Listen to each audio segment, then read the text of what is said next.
एक बेहद दर्दनाक खबर जो है वो सामने आ रही है। शायद इस खबर को भी आपने भी सुना होगा, अगर नहीं सुना तो यहाँ पे सुन लीजिए। ओशन गेट नाम की कंपनी रईसों को थ्रिलर और एडवेंचर से भरपूर एक ऐसे टूरिज्म ट्रिप पर ले जाती है जिससे ट्रिप का किराया 2 करोड़ पर पर्सन होता है। दोस्तों 2 करोड़ यानी कि आप समझ लीजिए कि आदमी जो अफोर्ड कर सकता है वो नॉर्मल नहीं होगा, वो मिलियनेयर या बिलियनेयर या अरबपति के अलावा कोई और नहीं हो सकता। और इसलिए इस ओशन गेट की ट्रिप पर जो सिर्फ अरबपति जो थे वो 5 अरबपति जिनकी लालसा थी कि टाइटैनिक का मलबे का दीदार करने की। जी हाँ, उसी की बात कर रहे हैं जो कि बहुत वर्ल्ड फेमस जो शिप था जो अटलांटिक सागर में कहीं डूब गया था और बड़ी मुश्किल से इसका मलबा खोजा गया था। किसी खजाने को खोजने से ज्यादा एफर्ट डाले गए थे इस शिप के जर्जर मलबे को खोजने में, तो सोचिए कि ये कितना इंपॉर्टेंट होगा।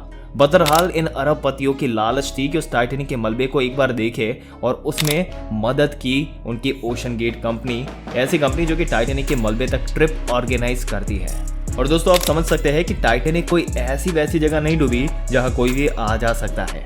दोस्तों टाइटैनिक एक बार फिर से खबरों में है, आप सही समझ रहे हैं। वही टाइटैनिक जो अप्रैल 1912 में बर्फ की चट्टान से टकराकर डूब गया था। टाइटैनिक जहाज के डूबने का किस्सा आपको पता ही होगा। करीब 100 से ज्यादा साल हो चुके हैं इस विशालकाय जहाज को समंदर में समा गए। इस हादसे में करीब 1500 लोग मारे गए थे और 1912 में 14 और 15 अप्रैल के दरमियान रात को अटलांटिक महासागर में ये जहाज एक आइसबर्ग यानी कि हिमखंड से टकराया और यही वजह रही इसके डूबने की। कनाडा के समुद्री क्षेत्र में इस जहाज के मलबे अब भी मौजूद है। ये ऐसा हादसा था जिसे भुला पाना मुश्किल है। अब इसी हादसे से जुड़ा एक और वाकया हुआ। समंदर के नीचे दबे इस अतीत को देखने गए 5 लोग। दरअसल ताजा मामला यह है कि 18 जून को इसी जहाज का मलबा दिखने के लिए 5 लोग समुद्र में गए थे। एक टाइटन नाम की पनडुब्बी यानी कि सबमरीन लापता हो गई। कंट्रोल रूम से उसका संपर्क भी टूट गया और कई देशों की team search and rescue operation चला रही है, लेकिन अभी तक उनके बारे में कोई जानकारी नहीं मिल पाई। बताया जा रहा है कि इस पनडुब्बी में कुछ ही घंटों का ऑक्सीजन बचा हुआ था और अगर उसमें पहले लोगों को नहीं निकाला गया तो उसके बचने की उम्मीद खत्म हो जाएगी। दोस्तों आपके मन में सवाल आया होगा कि आखिर टाइटैनिक का मलबा देखने ये लोग क्यों गए थे, क्या है पूरी खबर। चलिए विस्तार से समझने की कोशिश करते हैं इस वीडियो में। दोस्तों ऐसी ही जानकारी पाते रहने के लिए हमारी चैनल को सब्सक्राइब करके बेल आइकन जरूर से दबा दें। आइए आगे बढ़ते हैं और बताते हैं आपको डिटेल में। दरअसल रविवार को एक टूरिस्ट पनडुब्बी टाइटन अटलांटिक महासागर में जो लापता हुई, इसमें एक पायलट और 4 पैसेंजर सवार थे। बताया जा रहा है कि 18 जून के दोपहर को सबमरीन पानी में उतरने के 1:45 बाद से गायब हो गई थी और इसमें सिर्फ 96 घंटे का लाइफ सपोर्ट रहा था। जी हाँ दोस्तों, इसके बाद ही पनडुब्बी की खोज जारी है और अभी तक रेस्क्यू टीम को एक सिग्नल के अलावा कोई जानकारी नहीं मिली थी और ये 300 मील के एरिया में रेस्क्यू टीम नजर बनाए हुए थी। हालांकि इसमें हो रही एक सेकंड की देरी इनकी जान पर भारी पड़ रही थी। आपको बता दें कि टाइटैनिक जहाज का मलबा अटलांटिक ओशन में मौजूद है। ये कनाडा के न्यू फाउंडलैंड से सेंट जोन से 700 किलोमीटर की दूरी पर है। मलबा महासागर में 3800 मीटर की गहराई में है और पनडुब्बी का ये सफर भी कनाडा के न्यू फाउंडलैंड से ही शुरू होता है। ये 2 घंटे के मलबे के पास पहुंच जाती है और अमेरिका और कनाडा की रेस्क्यू टीम समुद्र के क्षेत्र से स्क्वायर मील के एरिया में सर्चिंग कर चुकी है। मंगलवार को बताया गया था कि कैप कोड से करीब 900 मील यानी कि 1450 किलोमीटर ईस्ट में सबमरीन की तलाश चल रही है। इसके अलावा पानी में सोनार भी छोड़े गए जो 13,000 फीट की गहराई तक मॉनिटर कर सकते हैं। इसके अलावा कमर्शियल जहाजों की भी मदद ली जा रही है। इसी बीच उस कोस्ट गार्ड ने ट्वीट करके भी बताया जो उस एरिया में रेस्क्यू ऑपरेशन चलाया जा रहा था, वहां एक कैनेडियन P-3 एयरक्राफ्ट की सर्चिंग टीम को पानी के नीचे शोर सुनाई दिया। शोर का पता लगाने के बाद वहां एक्स्ट्रा सोनार को तैनात कर दिया गया।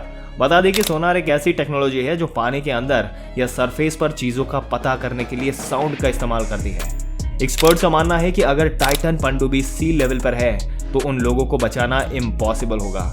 टाइटैनिक का मलबा सरफेस के करीब 4 किलोमीटर ही है जो बताया जा रहा है, जो लगता है कि उस समय पनडुब्बी का संपर्क 2 किलोमीटर की गहराई पर खत्म हो गया था।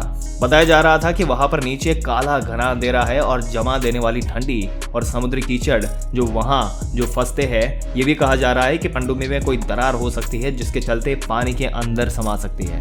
एक्सपर्ट के अनुसार उनके बचने की संभावना कम है और कोई पनडुब्बी वहां से ले जाकर उन लोगों को निकाला नहीं जा सकता। दुनिया में बहुत कम ऐसी सबमरीन्स है जो टाइटैनिक के मलबे की गहराई तक पहुंच सकती है। यहाँ तक कि अगर वो उस तक पहुंच भी जाए तो हमने लापता हुई पनडुब्बी को बचाकर निकालने की कैपेसिटी नहीं है। यहाँ पनडुब्बी के डूबने के कारण के बारे में भी अभी तक पता नहीं चल सका, लेकिन माना जा रहा है कि समुद्र के भारी दबाव के चलते इसमें कोई भयानक विस्फोट हो सकता है या फिर इसमें शॉर्ट सर्किट की वजह से आग लग गई हो सकती है। इसके साथ भी ये भी कहा जा रहा है कि हो सकता है ये टाइटैनिक के मलबे के पास जाकर उसके बीच कहीं अटक गई हो और खुद से ऊपर आने की सिचुएशन में ना हो। इसके अलावा पनडुब्बी के लापता होने के पीछे इसका कम्युनिकेशन सिस्टम और सिस्टम में भी गड़बड़ी का भी कारण माना जा रहा है। दोस्तों, जो टाइटन पनडुब्बी अटलांटिक ओशन में गायब हुई, चलिए उसकी खासियत के बारे में आपको बताते हैं। दोस्तों, ये सबमरीन जैसे कि हमने बताया ओशन गेट कंपनी की है। जी हाँ दोस्तों, इसका जहाज एक ट्रक के बराबर होता है। ये 22 फीट लंबी और 9.2 फीट चौड़ी है और वजन में 10,432 किलोग्राम की है। इस पनडुब्बी में कार्बन फाइबर से ये बनी है और इसके बाद इस पर प्लेटिनम की खिड़की बनी हुई है। इसके अलावा इस सबमरीन में सवार यात्रियों के लिए 96 आवर्स के ऑक्सीजन भी होता है और इस पनडुब्बी के अगले हिस्से में 380 mm का पोर्ट लगा हुआ है। इसके आगे के ऊपरी हिस्से में कैमरे भी लगाए गए हैं जो पनडुब्बी में बैठे लोगों को शानदार नज़ारे दिखाते हैं। इसके अलावा इसमें एक टॉयलेट भी होता है जिसमें प्राइवेसी के दरवाजे की जगह पर्दा लगा हुआ है। इसमें 4 इलेक्ट्रिक लेग्स लगाए हैं जिसमें 2 वर्टिकल और 2 हॉरिजॉन्टल है। ये पनडुब्बी को आगे और पीछे और ऊपर और नीचे जाने में मदद करते हैं। इसके पीछे के हिस्से में ऑक्सीजन टैंक और इलेक्ट्रॉनिक्स डिवाइस भी लगे हुए हैं। बड़ी बात तो यह है कि इस पनडुब्बी को चलाने के लिए पायलट एक गेम कंट्रोलर का इस्तेमाल करते हैं और टाइटन पनडुब्बी को नॉर्थ एंटिक ओशन में पोलर प्रिंस नाम की एक बोट के जरिए लेकर जाया जाता है। इसके बाद टाइटैनिक के मलबे के करीब पहुंचाने पर इसको पनडुब्बी को पानी में उतारा जाता है।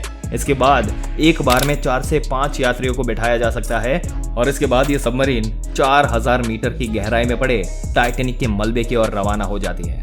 दोस्तों, टाइटैनिक पनडुब्बी की पूरी यात्रा के दौरान dollar Prince ship command and control station के तौर पर काम करता है।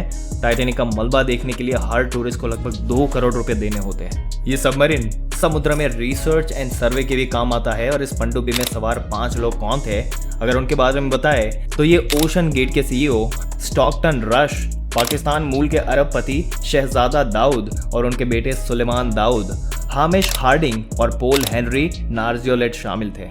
दोस्तों, आपको ये भी बता दें कि पनडुब्बी की सवारी से पहले जो डॉक्यूमेंट साइन कराए जाते हैं उसके पहले ही पन्ने पर 3 बार मौत या मारे जाने का जिक्र भी होता है। दोस्तों, पहले सफर कर चुके लोगों के मुताबिक वो ये बात तो जरूर बताते हैं कि जो लोग उसमें सवारी करते हैं उन्हें पहले ही इस कॉन्ट्रैक्ट के जरिए आगाह कर दिया जाता है कि उसकी सेवा आप तभी लें जब जान के खतरों से आप वाकिफ हो। दोस्तों, आपके क्या विचार है इस टाइटैनिक के मलबे को देखने के लिए गए इन लोगों के बारे में और ये जो घटना हुई उसके बारे में? अपने विचार हमें कमेंट करके ज़रूर से बताइएगा। अगर वीडियो अच्छा लगा हो तो लाइक करने के साथ साथ अपने दोस्तों और रिश्तेदारों के साथ ज़रूर से शेयर कर दें और ऐसी जानकारी पाते रहने के लिए हमारी चैनल को सब्सक्राइब करके बेल आइकन ज़रूर से दबा दें।